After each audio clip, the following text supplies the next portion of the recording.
My name is Julie Miller, and I am this year's Club Assist Chair. My focus is to support the Club Coach for District 3. Today, I will share with you details on the role of a Club Coach, expectations, and benefits for those serving in this very rewarding position. I will also touch on responsibilities and rights of clubs as they participate in the Club Coach program.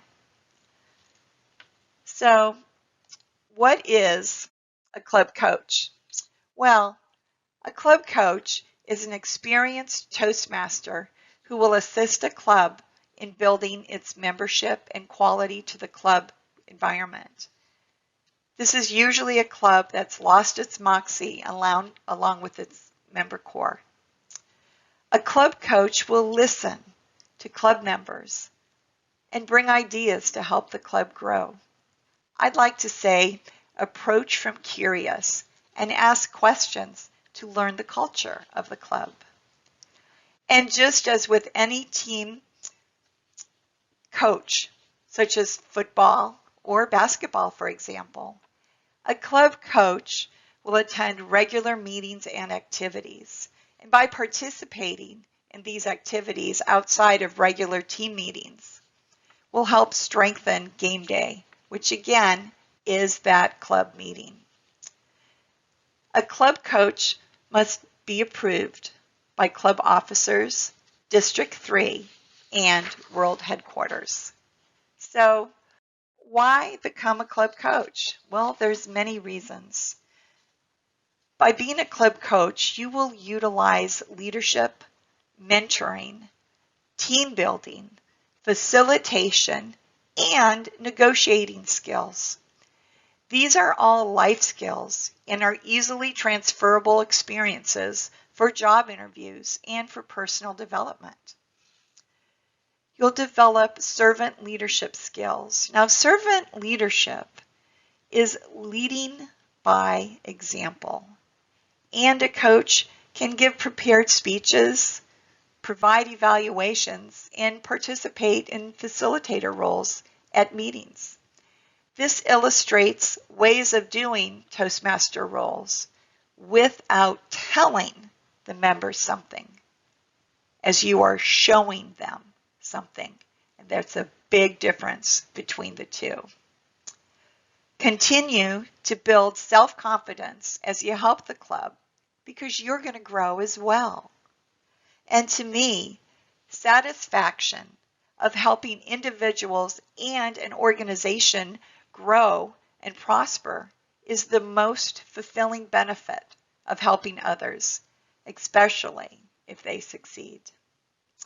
Serving as a club coach will provide valuable experience for you and will help develop you for other district leadership positions.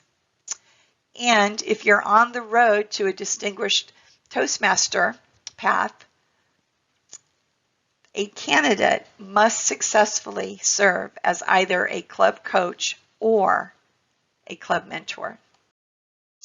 So, what are the qualifications of a club coach? Again, there are many. You must be a paid member in good standing with Toastmaster International. You must not be an existing member of the club at the time of appointment. And this is really important because as a club member, you are expected to help your club and do absolutely everything in your power to help that club succeed. But it's extra to do this for a club that you are not a member. Now, often a club coach will join a club that they are coaching, but it is very, very, very important that this membership occur after the club coach appointment is made. Now, you must also be familiar with Pathway, and the reason for this is it's our education program. It's what we're following. There is no more legacy. It's Pathways. So you need to know how to navigate Pathways, be familiar with it, know the different paths so you can speak to it when asked. You must also have experience as a club officer. Now, this is important because it helps you understand how a club operates. And again, there's no better experience than experience as a club officer. So you'll be familiar with club operations and also familiar with district events.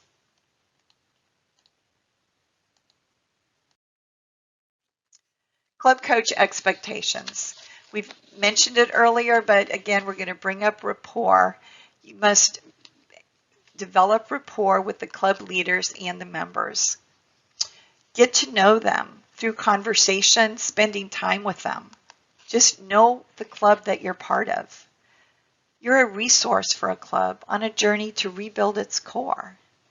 Remember to respect the existing club culture. Every club is different. Ask questions. Identify those strengths and weaknesses. And again, approach from curious. And again, participate in club and district activities. Now, as a side note, dress neatly when you're attending a club meeting as a club coach because you're representing District 3. You don't have to wear a suit and tie, but I wouldn't advise you to show up in gym clothes. Just be respectful. I mean, I do that to my own club, but I would never, ever do that as a club coach. And wait, there's more. You'll need to attend 50 to 100% of the club meetings. Now, best practices suggest that you should attend 80% to 100% of the club meetings. And remember, as a club coach, you want to rally that team spirit by instilling enthusiasm, camaraderie, and structure within the club. Remember, you are the coach. Be positive and friendly. Assess the club environment and recommend best practices for success. Help with the club success plan. And finally, strengthen the club core, which is its members and its practices. Assist with club contests and encourage participation in district activities and events. And work with club leaders, again, to develop that club success plan. Work with club leaders to develop that successful plan, and this is the only position in Toastmasters that is results driven. The club must earn distinguished status in order for the coach to earn coaching credit. So how long can you do this? Well, maximum of 2 years. The years run from July 1st through June 30th. So for example, if you become a coach on June 15th, your first year is up 15 days later on June 30th. Your second year will start on July 1st. So it's very important that you plan your club coach experience with a particular club accordingly. You may want to not submit an application until after July 1st if you feel you need those 2 years. So let's go through some examples of assisting a club. Remember, don't criticize the club or its officers. Offer suggestions. Do not continually compare this club to another one you're involved with, such as, well, my club does this, or my other club or my favorite club does that. Just leave those comments out of any conversation. They are not needed, and they're not going to be received very well. Share examples of material as needed, such as forms or timing lights for Zoom meetings. Those are all very helpful, and a club may not be aware of different options available to them. Remember, you're a resource. And lead by example. Offer to give a speech and fill weekly functionary roles. Your words and your actions will have more impact on the members than telling them how to do something. Your examples and leadership can demonstrate best practices for success and help strengthen the club core, which is its membership. If you are giving a scheduled prepared speech, have a good introduction prepared to give to your evaluator and bring a template to share. It's a good idea, trust me, to have a few pocket speeches with you in case there's no speaker. You can jump in and you're not really saving the day, but you're filling a speaking spot, which is so critical to a successful club meeting. I would also encourage you at the end of each meeting, either during the remarks or for the good of the club, provide an update on district activities and compliment the club on something it did well that meeting. Even if it only includes a comment such as, "You made me feel so welcome," or your club is so outstanding in that it always has 2 speakers and a good evaluation. I learned so much from you when I attend these meetings. People like to hear nice things. Don't overdo it, but provide some positive feedback as well. Examples of installing enthusiasm. For example, if the club has trouble thinking of meeting themes or words of the day, bring examples or show the club how you can search the internet for some good meeting themes. Because a good meeting theme and a good word of the day, they really add to the structure of a club meeting and also help it become more fun. Some clubs have a Ziploc bag full of various words, including the definitions, that can be used if someone forgets the word of the day. So at least there's some backup, because not so many people can think on their feet when you have to come up with a word at the last minute. If the club meets virtually and it has a 15 or 30-minute happy hour before the meeting, try to attend that. This will give the club coach the opportunity to get to know the members outside of the meeting, which is a great learning experience for both. Help the club plan open houses to grow their membership and to reach DCP points. Offer to bring guests to meetings and open houses to support the club as well. Choose your actions based on the club culture. Some clubs are more academic than others. Some clubs are into giving speeches. Some clubs are just into having fun. But whatever the objective or the culture of the club is, work with it. Work with the existing club culture and support the camaraderie. And finally, show different examples of how to conduct table topics, such as continuous stories, or each speaker picks up where the last person stopped. Just take table topics to a different direction if needed. Examples of building rapport. Be approachable and listen carefully to what is said and not said. You need to know the culture of the club. Encourage all members to go to other club meetings. Invite them to your club meeting, just so people can get a different perspective. It might not be much, but maybe someone in the club seeing something different may spark a light. Work with the leaders again. We've mentioned this several times, but it's very important to do the club success plan. It will allow a club to put down on paper what the club wants to do. You don't have to lead the meeting, but make sure it happens and be there to support their efforts. And this type of meeting is typically held as an officers-only meeting, so it shouldn't be done during a club meeting. Work with the club's Vice President of Education to announce progress of the educational goals of the members. Encourage the club to always have 2 prepared speeches, even if you have to give one yourself, and encourage the club to fill roles at the end of the meeting, if that works for the club. And finally, remind the club of when dues and officer lists are due and follow up to make sure that this happens. Those are very easy goals to achieve for the Distinguished Club program, but often they are missed due to timing, even if it is a few days. Examples of helping with activities. Well, keep the club updated on club contests and encourage participation. offer to help run the contest and encourage all members to attend. For club members that express or you sense interest in helping with district activities, well, get them involved. Help them get on a committee. Inform the club of district activities, including skill development sessions, such as TLI, SMAC training, and again, SMAC is sponsors, mentors, and coach training. There's also judge and evaluator training and conference.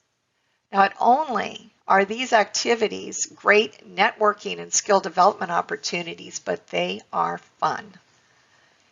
Inform the club of district membership drives and opportunities to earn prizes such as district bucks and help them participate and possibly win. And if you are involved in a district committee and need help, ask someone in the club. You can even have that person provide a report at a club meeting just to keep everyone informed of what's going on and help the other person develop skills.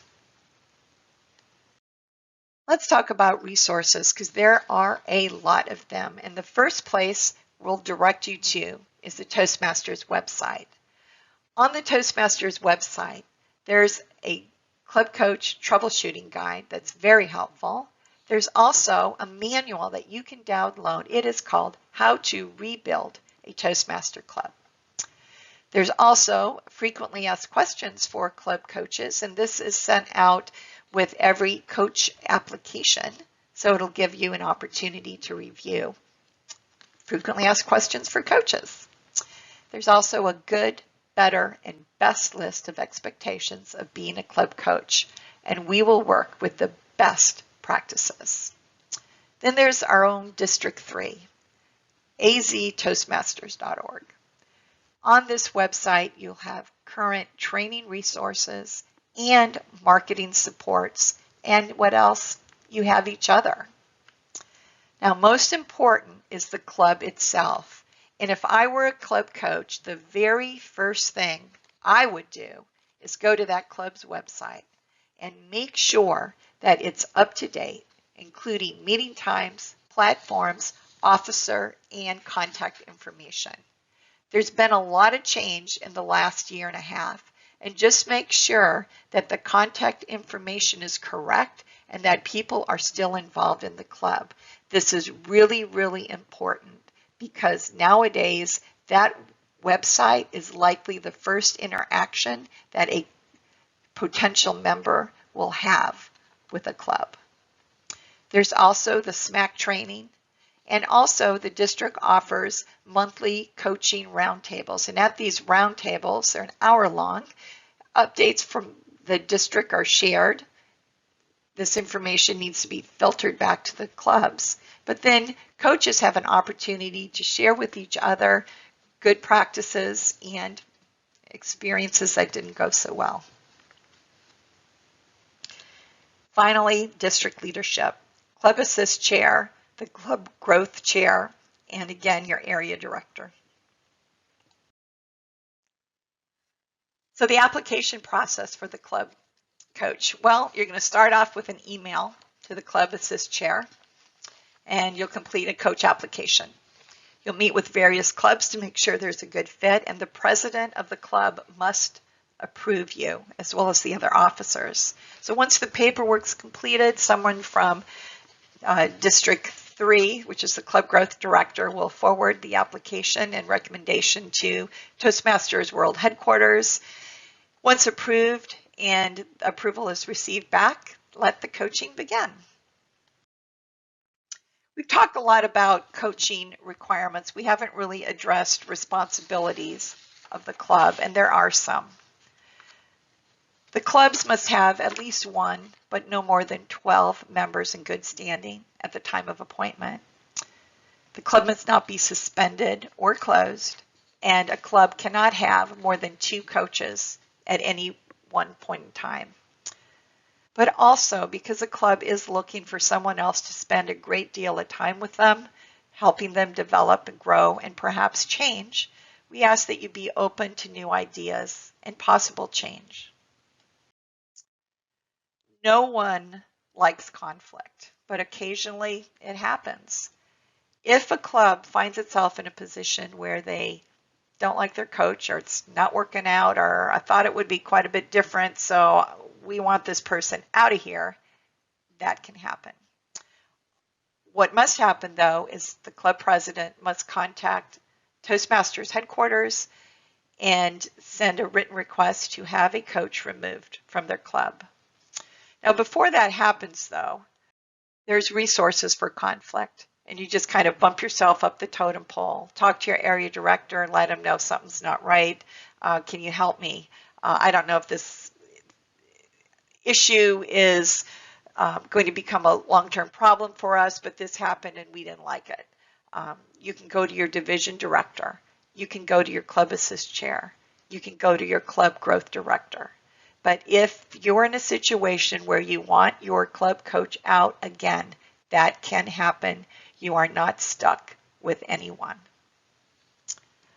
In summary, a club coach, it's a resource for a club on a journey to rebuild its core. And there is a great need of coaches in District 3. By utilizing and sharpening fundamental leadership skills, empathy, and a passion for improvement and change, a club coach can forever impact the direction of a club and the experience it offers its members.